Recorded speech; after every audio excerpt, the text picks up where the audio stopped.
brand new album? Yeah, it is. How many albums have you done? 35, I think, legitimate ones. Legitimate ones as opposed to what other kind are they? Bootlegs. Bootlegs. Yeah. And those were probably the old days, huh? Yeah, well, no, they bootleg some today's too. Oh, really? Yeah, but you don't get any dough for those, do you? No, you don't. Yeah. Could I get a copy of this?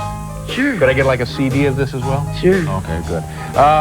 I've never understood the need for some people to assert that music is somehow a masculine pursuit, or for that matter, that the need to mentally compartmentalize music made by women into its own special category. Let me tell you, share a stage with Tal Wilkenfeld even once, and it will remove the impulse to ever use the term chick bass player ever again. So I love that by sheer random chance of rolling dice, this season has had so many great counter examples of the kind of segregation I mean. And closing out the season is one of the most influential and iconic musicians of the past 100 years. Here are the 5 things for Etta James.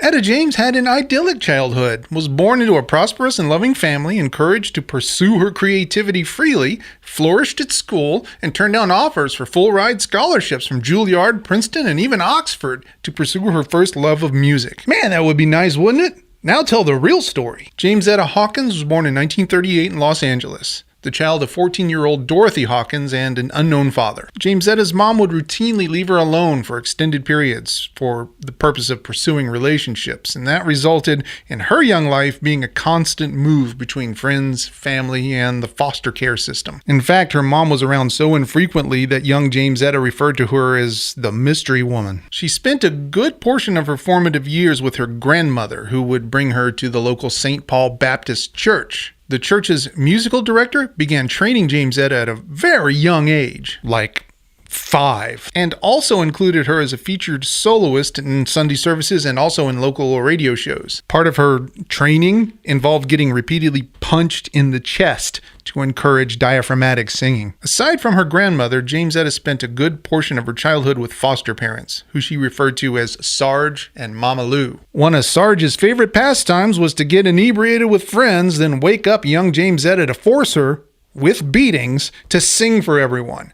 Apparently that's the reason why she hated doing encores. At the age of 14, James Etta was living in San Francisco with her mother and performing with a doo-wop group called the Creolettes when she met Johnny Otis. According to Otis, young James Etta found his hotel room after a performance and she convinced him to let her audition for him. Well, as it happens, Johnny Otis had recently been trying to put together an answer song to the Hank Ballard song, Work With Me, Annie. Work with me, Annie.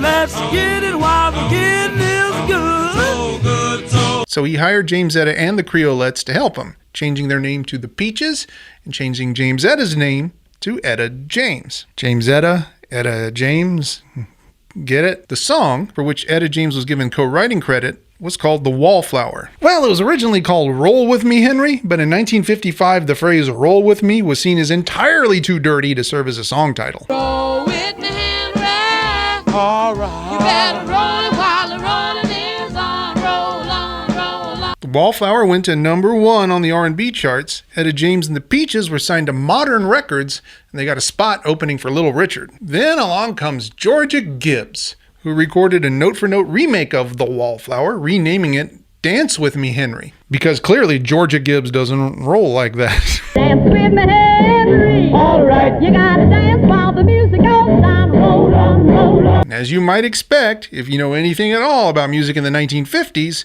Gibbs's cover outperformed Etta's original, hitting number 1 on the pop charts. Etta was not thrilled. You know, Etta James had a name for white women who re-recorded the music of black artists, women like Georgia Gibbs. She called them Susie Cream Cheese. My name is Susie Cream Cheese. Some of the stories that have been told about young Etta James, though possibly apocryphal, have become lore among musicians. Like she went into complete paralysis while in rehab, and it turned out to be undiagnosed tetanus, or that her friendship with Elvis is the reason why he moved Jackie Wilson out of convalescence and into a facility better able to help him and get the care he needed at the end of his life, or that B.B. King's Sweet 16 is about her. When I first met you, baby, you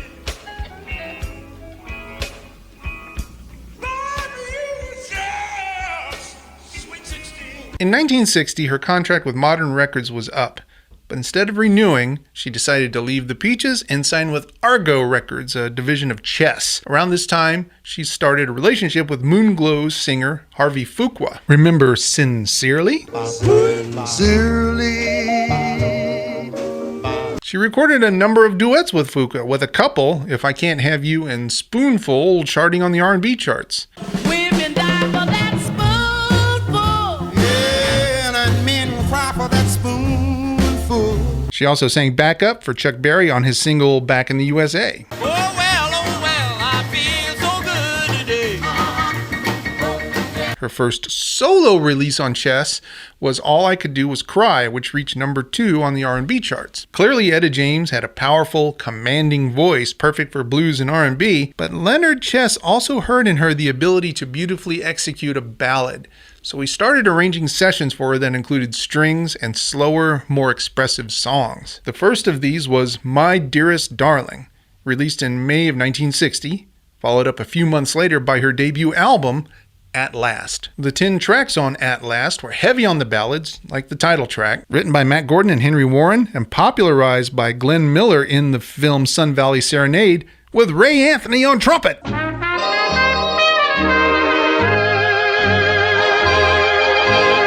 It also included things like the Willie Dixon blues classic I Just Want to Make Love to You, made popular by Muddy Waters. I don't want you to work all day. When the single of At Last was released, it was, as Leonard Chess had predicted, a crossover hit, reaching number 2 on the R&B charts and 47 on the Hot 100, and becoming one of the most instantly recognizable and iconic songs in the history of American music. Etta James perpetually reinvented herself and her style, adding gospel in the mid-60s, recording Southern Soul at Fame Studios in Muscle Shoals in 1967, releasing albums of jazz standards, house-rocking Chicago blues, and opening for everyone from Richard Pryor to the Rolling Stones. At the Montreux Jazz Festival, no less. She's performed with the Grateful Dead, John Mayall's Blues Breakers, sang at the opening of the '84 Olympics, and was inducted into the Blues Hall of Fame, the Rockabilly Hall of Fame, and the Rock and Roll Hall of Fame. Received a Grammy Lifetime Achievement Award and was named by Rolling Stone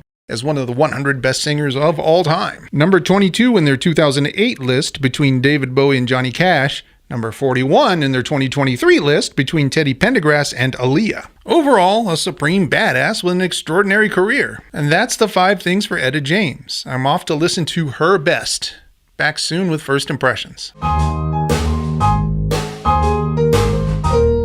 I think it was for NBC, but it was NBC Radio at the time. And they had a show that they called the show Jazz plus Soul equals Blues, and I didn't know which one I was. I said, I wonder, because I was about 17 or 18 years old. And Count Basie was there, myself, and then Billie Holiday was coming, and I remember waiting for her to come because I wanted to see Lady Day. A couple of small things before I get into First Impressions. While Her Best is not a career retrospective, nor is it even a complete retrospective of her time with Chess/Argo Records, it does cover the widest span of time of any album I've looked at this season. 11 years, 1960 to 1971. And while there are a total of 20 songs on Her Best, more than I can reasonably cover in a single episode of this little show, those 20 songs only scratch the surface of Etta James's discography, even if we were to restrict it to just her time with Chess Records. So now the trick becomes deciding which of those 20 tunes I need to talk about today, because I can make cases for all 20. Maybe you can do a few of them real quick like. Yeah, maybe I can, because the first song is the title track from her first record, At Last. At last. Enough said. Moving on. Also from At Last, All I Could Do Was Cry, a soulful doo-wop sung from the perspective of a woman whose true love is marrying someone else. All I could do was cry. And how's this for tragic irony? The song was co-written by Billy Davis, Berry Gordy, and Gwen Gordy. And the year that the song was recorded, Gwen Gordy got married to Harvey Fuqua. But that's not the end of that drama, because the next song is If I Can't Have You. I don't want nobody if I can't have you. If I Can't Have You is another soulful doo-wop, a duet with Harvey Fuqua, co-written by Gwen Gordy Fuqua and Etta James. Imagine writing a song with the woman your ex left you for, and the first line of that song is him telling you, "I don't want nobody if I can't have you." That's 100% wacky right there. Her best also includes 3 other stringsy, ballady songs from At Last: A Sunday Kind of Love, Sunday kind of love, My Dearest Darling, my dearest darling, and Trust in Me. if only you trusted me. Something's Got a Hold on Me from her self-titled album is a gospel-inspired rocker. Something's got a hold on me here. Great song. But you want to know something wild? It was covered by the People's Temple, led by Jim Jones.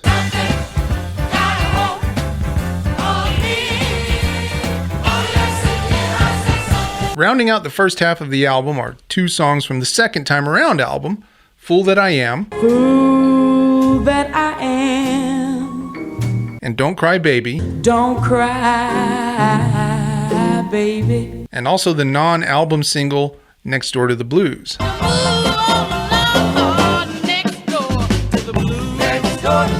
All 3 are blues-based, slower, soulful tunes, well performed. The strings on Don't Cry Baby and The Fool That I Am are intelligently arranged. That's true for just about all recordings with strings from the early 60s. That Riley Hampton guy knew what he was doing. Highlights from the second half. 2 sides, parentheses to every story, close parentheses, the song that I rolled to get here. It sounds like an early 60s brill-building girl group story song kind of thing, like My Boyfriend's Back or Leader of the Pack, but with, Etta James. And her presence absolutely transcends the sugary nature of the song. Every story, he told me. Stop the Wedding is more of the same vibe we got on All I Could Do Was Cry. You're just marrying her for spite. Of the songs on this album I'd never heard before, my favorite is In the Basement Part 1.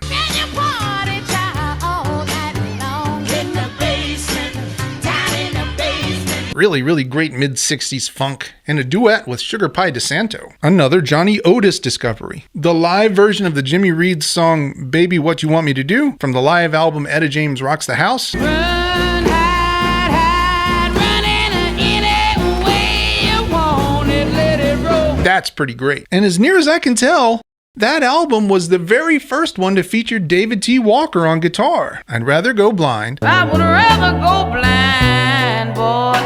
Security, yeah. and Tell Mama are all from her 1968 album Tell Mama, Tell mama all about it. which was a landmark recording for her for a few reasons. For starters, it was recorded at Fame Studios and produced by Rick Hall, and he was able to do something no other producer had been able to do: mix her voice in such a way that even her loudest, highest notes were not distorted, and without losing any overall presence. Beyond that, though, it was her best-selling, best-performing album since 1964, marking the end of a career lull brought about mainly by Etta's abuse of and rehab from heroin and cocaine. Plus, it sounds like the very best of the classic Muscle Shoals era.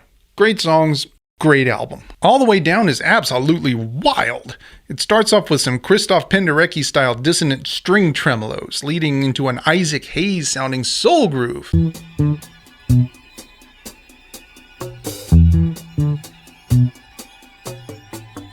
It all slowly builds in intensity and complexity over the entirety of the song, all sitting on a single chord. All the way down. Overall, she's a badass. She has that Howlin' Wolf / Captain Beefheart / Nina Hagen ability to switch her vocal timbre between 3 or 4 different styles, from clean and quiet to growly and mean, and her control over her pitch and dynamics are unmatched. Listening this week is going to be a real treat. Those are my first impressions. Back soon with final thoughts. When I became a junkie in the early 20s is when all of my songs and things started to take a turn for, I wasn't quite into the love songs yet. I was doing songs that had something to do with life. I'd rather be a blind girl or At Last, and My Dearest Darling. I was easing around then to get to, you know, I think I was singing to fit what was going on. I'm going to give away a bit of a secret for this year's Roots Rock Revival for those of you attending or thinking of attending. One of the things we're going to be focusing on this year is how to make your jams more interesting. And by more interesting, he means less boring. Anyway, one of the hardest lessons to learn when you're an improvisational type musician is this. You think as a musician your job is to be awesome. That's not your job. Your job is to make the music as good as you can make it, and there is a difference. If you're a guitarist, for example, that does indeed sometimes mean putting one foot up on the monitor and whipping out your enormous, throbbing soloing skills. Mostly, though, it means playing a set part with good tone at a reasonable volume and a solid, I've practiced with a metronome rhythmic sense. And you've got to love doing it. That's the music, you dig? That's where it lives. At Roots Rock Revival, one of the ways we've made the camp better over the years is by adding Amy Helm to our roster of artists. LaVon Helm's daughter. Not only is she an exceptional singer, but she's amazing at all of the subtleties of jam etiquette. What I've learned more than anything from her is that the music is better when there is a clear focus on stage. If there's a singer on stage 99% of the time, the singer will be the focus. It's just the way audiences work. You would be amazed by the change that can happen. I've seen a bunch of middle-aged guys noodling endlessly on Red House become the most amazing rhythm section you've ever heard when the right singer steps up. And that brings me to Her Best by Etta James, because the 20 songs on this album are, for the most part, music that comes from this same tradition. The collaborative, improvisational, blues, jazz, R&B, gospel tradition of American music. This is stuff a pickup band in Des Moines wouldn't have a problem executing competently. It's not the sugary, immaculately produced sides I heard from Laverne Baker. It's more raw, more funky, more soulful. Mostly. The stuff from At Last is closer to Nelson Riddle than Johnny Ace. So the tunes aren't that challenging. But that's not why this album works. Because as simple and as raw as the songs might be, Etta transforms them. In some way, it's the commonness of the music, the commonness of the emotions that she's conveying, heightened to an art as transformative as the best Norman Rockwell or Edward Hopper. So that just leaves my 5-word overview of Her Best by Etta James. The last word is Etta. And that's it for Season 5, everyone. I'll have something up next week to tie up a few loose ends, but that's it. And yes, there will be a Season 6. Thanks for hanging out with me, everyone. I'll see you next week.